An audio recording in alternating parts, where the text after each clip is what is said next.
Good morning students. आज हम पढ़ेंगे व्याकरण के पाठ 8 को, जो है अनेक शब्दों के लिए एक शब्द। अनेक शब्दों की जगह हम एक शब्द का प्रयोग कर सकते हैं। कम से कम शब्दों में अपनी बात कहना एक कला है।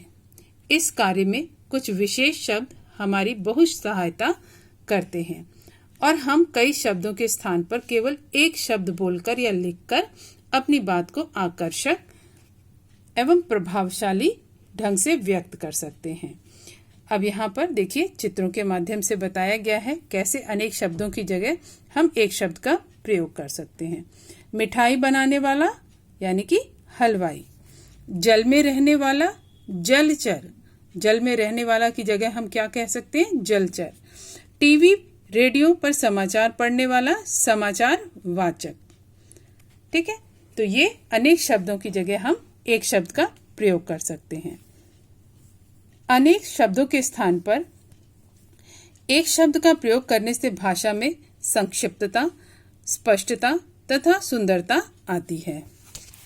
यहाँ पर कुछ वाक्य दिए गए हैं। यहाँ पर ऐसे कुछ प्रचलित शब्द दिए जा रहे हैं। अनेक शब्द हैं यहाँ पर और यहाँ पर एक शब्द है। जो आंखों के सामने हो, प्रत्यक्ष या समक्ष। जिसे काटा न जा सके, अकाट्य। जिसका आरंभ न हो, अनादि। जो जीता न जा सके, अजेय। जिसके माता पिता ना हो, अनाथ। गांव में रहने वाला, ग्रामीण। जो पढ़ना लिखना जानता है, साक्षर। और जो पढ़ना लिखना नहीं जानता है वो क्या होता है? निरक्षर। जानने का इच्छुक, जिज्ञासु। जो बिना वेतन के काम करे, अवैतनिक। अच्छे आचरण वाला, सदाचारी। जो पढ़ा लिखा न हो, अशिक्षित। सब कुछ जानने वाला, सर्वज्ञ। जिसका विवाह हो गया हो, विवाहित। जो देखने योग्य हो, दर्शनीय। जो बात अपने ऊपर बीती हो, आप बीती। तो आपको यहीं तक अपनी कॉपी में करना है और इन्हें याद भी करना है। ठीक है, यहाँ से देखकर आप लिखेंगे, हेडिंग डालेंगे, अनेक शब्दों के लिए एक शब्द। उसके बाद इस तरह से ये 15 जो दिए हुए हैं यहाँ पर, इतने ही आपको अपनी कॉपी में करना है और याद करना है। चलिए अब करते हैं हम श्रुति सम भिन्नार्थक शब्द, जो कि है पेज नंबर 55 पर। श्रुति सम भिन्नार्थक शब्द जो सुनने में सम यानी एक जैसे हों शब्द, लेकिन उनके अर्थ भिन्न हो, भिन्न अर्थक, अलग अलग अर्थ हों। हिंदी भाषा में ऐसे अनेक शब्द हैं जो सुनने, बोलने या पढ़ने में तो समान प्रतीत होते हैं, परंतु इनकी वर्तनी में अंतर पाया जाता है और अर्थ की दृष्टि से भी उनमें बिल्कुल भिन्नता होती है। जैसे अचार और आचार। अब अचार क्या है? देखो, बोलने में तो ये एक जैसे ही दिख रहे हैं, लेकिन इनके अर्थ बिल्कुल अलग हैं। अचार को खाने के लिए प्रयोग किया जाता है और आचार का अर्थ होता है आचरण यानी चाल चलन। ऐसे शब्दों को समरूपी भिन्नार्थक या श्रुति सम भिन्नार्थक शब्द कहा जाता है। यहाँ पर कुछ शब्द दिए हैं उन अर्थ के साथ, चलिए इन्हें जान लेते हैं। अपेक्षा अर्थात तुलना में, उपेक्षा यानी अनादर, निरादर। तप, तप का अर्थ होता है तपस्या, और ताप, ताप का अर्थ होता है गर्मी। दिन, दिन का अर्थ होता है दिवस, और दीन, दीन का अर्थ होता है गरीब। बहु, बहु मतलब बहुत, और बहू, बहू का अर्थ होता है वधू यानी दुल्हन। कुल, कुल का अर्थ होता है वंश, और कूल, कूल का अर्थ होता है किनारा, तट। कपट, कपट का अर्थ होता है छल, और कपाट, आ की मात्रा लग गया, यहाँ पर मात्रा लग गई प में, तो बन जाएगा किवाड़। बलि, बलि का अर्थ होता है भेंट, और बली, बली यानी ताकतवर। जरा, जरा का अर्थ होता है बुढ़ापा, और जरा, जरा का अर्थ होता है थोड़ा सा। देखो, इसमें जरा सा ही अंतर है, थोड़ा सा ही अंतर है इन दोनों शब्दों में। ज के नीचे यहाँ पर नुक्ता लग गया है, जिसके कारण इसका उच्चारण भी बदल गया है, जरा हो गया है और ये जरा है। जरा का अर्थ होता है बुढ़ापा और जरा मतलब थोड़ा सा। अनल, अनल का अर्थ होता है आग और अनिल का अर्थ होता है वायु। दिशा, दिशा यानी कि तरफ और दशा यानी कि अवस्था। चर्म, चर्म अर्थात चमड़ा और चरम, चरम यानी पराकाष्ठा। ठीक, तो आपको 1 से लेकर 11 तक अपनी कॉपी में करना है और इन्हें याद भी करना है। ठीक, अब हम करेंगे मुहावरे, जो कि है पेज नंबर 155।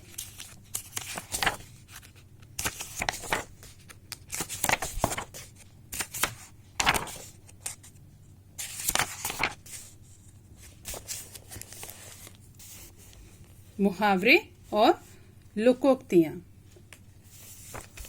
यहाँ देखो मुहावरा दिया हुआ है। मुहावरा क्या होता है इसके बारे में जान लेते हैं। ऐसे वाक्यांश जो सामान्य अर्थ के स्थान पर विशेष अर्थ प्रकट करते हैं उन्हें हम मुहावरा कहते हैं। भाषा में मुहावरों के प्रयोग से विशेष प्रभाव उत्पन्न होता है और भाषा रोचक बनती है। मुहावरे के प्रयोग से हम अपनी बात को प्रभावशाली ढंग से कह सकते हैं। यहाँ पर कुछ मुहावरे दिए हैं, अर्थ के साथ वाक्य भी है, तो चलिए जान लेते हैं। पहला है आँख का तारा बहुत प्यारा। माता पिता के लिए संतान आँख का तारा होती है। आँख का तारा अर्थात बहुत प्यारा। पेट में चूहे कूदना, भूख लगना, बहुत भूख लगना। उपवास के दिन पेट में चूहे कुछ ज्यादा ही कूदते हैं। मैदान मारना यानी कि जीत जाना यानी जीतना। कक्षा में प्रथम आकर इस बार आपने मैदान मार लिया। पत्थर की लकीर, एकदम सही बात।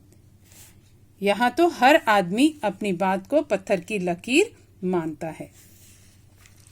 बंदर घुड़की, डराने भर के लिए धमकी देना। बंदर घुड़की, डराने के लिए धमकी देना। जाओ भाग जाओ यहाँ से, तुम्हारी बंदर घुड़की से मैं नहीं डरता। आंखों में धूल झोंकना, धोखा देना। मेरी किताब को अपनी बताकर वह मेरी आंखों में धूल झोंक रहा था। अगर मगर करना, टाल मटोल करना।